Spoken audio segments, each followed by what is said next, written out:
नमस्ते दोस्तों, कैसे हैं आप? आज का जो हमारा आर्टिकल है वो इलेक्शन फ्रीवीज के ऊपर। अलग अलग पॉलिटिकल पार्टीज अपने लोगों को, अपने पब्लिक को, अपने वोट बैंक को लुभाने के लिए अलग अलग तरह के फ्रीबीज देते हैं। देखते हैं कि उसका इकोनॉमिक इश्यूज क्या आता है। जब इकोनॉमिकली हम बात करते हैं फ्रीबीज का, तो उसका इम्पैक्ट क्या पड़ता है। एक तो जब आप फ्री में लोगों को किसी भी तरह का, जैसे लोन वेवर हो गया या बाकी इस तरह की फ़ायदे पहुंचाते हैं, तो उसका पहला रिस्क होता है कि एक नेशनल लेवल बैंक्रप्सी का आपके ऊपर खतरा रहता है। दूसरा है कि ये पूरा जो एक्सपेंडिचर प्रायोरिटी है गवर्नमेंट की, जो एक उनका प्लान होता है, एक बना हुआ तरीका होता है मैनेज करने का, वो जो एक्सपेंडिचर प्रायोरिटीज़ होते हैं उसको इम्पैक्ट करता है। तीसरा जो हमारा इंफ्रास्ट्रक्चर डेवलपमेंट है उसको इम्पैक्ट करता है। देखिए, जो पैसा है वो तो लिमिटेड है, रिसोर्स जो है वो लिमिटेड है, लेकिन अगर आप उसको अच्छे से यूटिलाइज नहीं करेंगे, उसको फ्री में लोगों में डिस्ट्रीब्यूट करेंगे, तो आपका जो बाकी इंफ्रास्ट्रक्चर है जिसमें एडिक्वेट फंडिंग आप ना कर पाए बिकॉज ऑफ फ्रीवीज, वो इम्पैक्ट करता है। चौथा कि जो मैन्युफैक्चरिंग का क्वालिटी है उस पर असर पड़ता है। पांचवा कि हमारा जो मार्केट एंड बिजनेस डीरेगुलेशन है, यानी कि जो हमारा टैक्स रिलेटेड पॉलिसी हुआ या जो रेगुलेशन रिलेटेड पॉलिसी हुआ, उस पर इम्पैक्ट करता है। फिर नेक्स्ट है कि जो मैक्रो इकोनॉमिक स्टेबिलिटी है। देखिए, जब आप फार्म लोन वेवर कर रहे हैं या बाकी तरह का फ्रीबीज दे रहे हैं, तो मार्केट का जो एक अपना डिसिप्लिन है, ठीक है, कि एक डिमांड और सप्लाई का जो पूरा फॉर्मूला है मार्केट का, वो इम्पैक्ट करता है। और उससे क्या होता है कि जो मैक्रो इकोनॉमिक स्टेबिलिटी है वो भी इम्पैक्ट करती है। और साथ में जो सब नेचुरल बैंक्रप्सी है वो इससे देखा गया है। अगर हम अभी का न्यूज़ के ऊपर जाएं तो देखेंगे कि जो 15 फिनांस कमीशन है उसके चेयरपर्सन ने इसके बारे में कंसर्न जताया था कि जिस तरह से फ्रीबीज दिए जा रहे हैं वो कहीं ना कहीं जो कॉन्सेप्ट ऑफ सब नेशनल बैंक्रप्सीज हैं उसको प्रमोट कर रहा है। इलेक्शन फ्रीबीज जैसा आप जानते भी होंगे कि किसी भी तरह का ऑफरिंग या डिस्ट्रीब्यूशन है of irrational freebies from political parties as part of electoral promises। ये आपका बेसिक नीड्स रिलेटेड हो सकता है, या फिर इसमें बात हो सकती है कि लिविंग स्टैंडर्ड्स को बढ़ाने वाली चीज़ों का डिस्ट्रीब्यूशन के बारे में। तो ये सारे आपके फ्रीबीज के अंदर आते हैं। अब मैंने एक टर्म यूज़ किया, सब नेशनल बैंक्रप्सी। ये क्या होता है?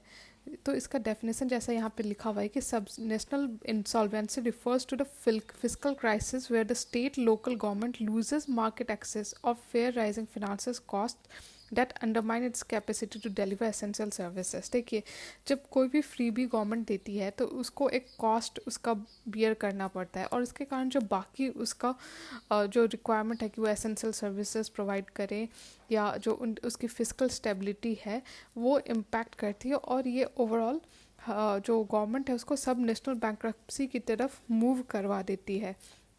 हम देखें कि जो लास्ट फ्यू इयर्स में बहुत सारे रीजंस हैं जिसके कारण जो अलग अलग स्टेट्स हैं वो सब नेशनल बैंक्रप्सी की तरफ जा रहे हैं। उनमें से पहला है कि willful unwillingness from state to make tough budgetary choices.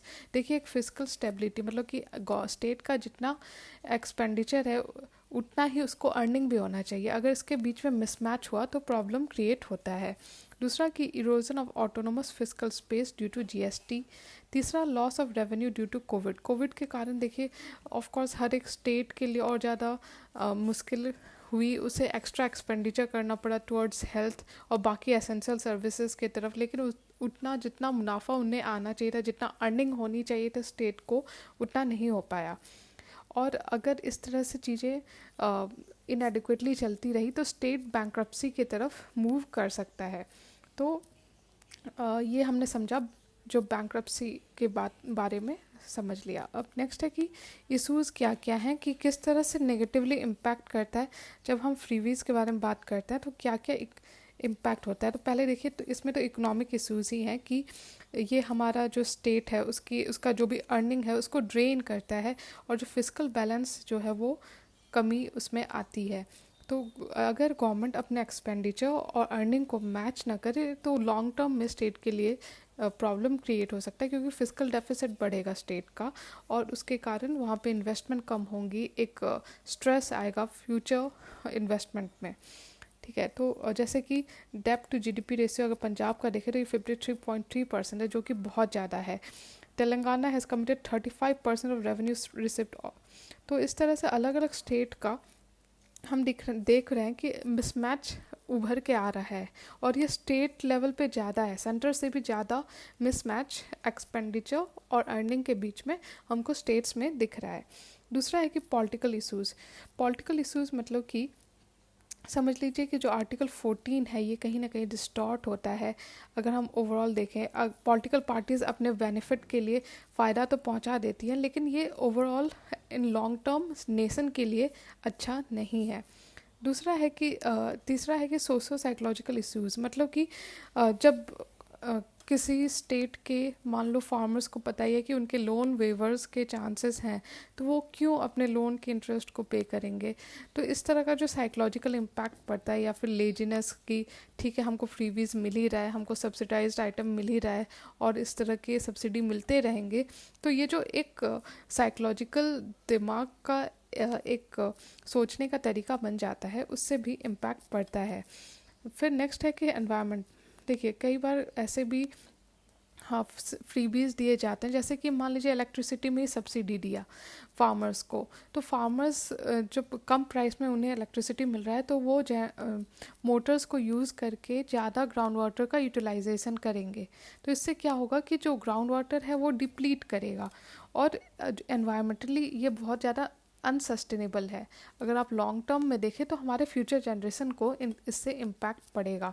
तो इसका हम देख सकते हैं कि एनवायरमेंटल भी इम्पैक्ट है फ्रीबीज़ का। फिर तो इसलिए ज़रूरी है कि हम अच्छे से सोचें कि क्या फ्रीबीज़ को कैसे फ्रीबीज़ दे गवर्नमेंट, ऐसा नहीं है कि ना दे, लेकिन उसको रैशनलाइज करना ज़रूरी है, सही तरीके से यूज़ करना ज़रूरी है।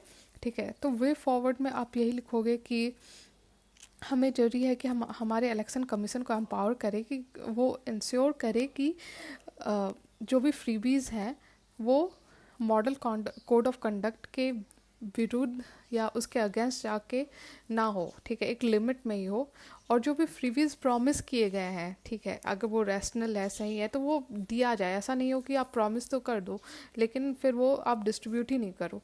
तो इलेक्शन कमीशन का रोल इस केस में इम्पॉर्टेंट हो जाता है। दूसरा है कि differentiate between freebies with priority to DPSP और मेरिट गुड।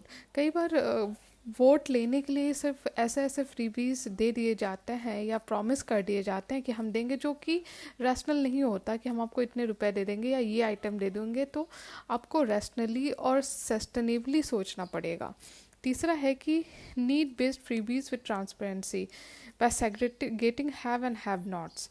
उसके बाद फिनांसिंग बजट ऑन फ्रीबीज, और lastly more inclusive and higher economic growth. देखिए इन सब में ना आपको एक बात ध्यान रखना पड़ेगा कि आपको बैलेंस आउट करना होगा, गवर्नमेंट को बैलेंस आउट करना पड़ेगा अपने इकोनॉमिक नीड्स को और अपने पॉपुलिस्ट पॉलिसीज़ को।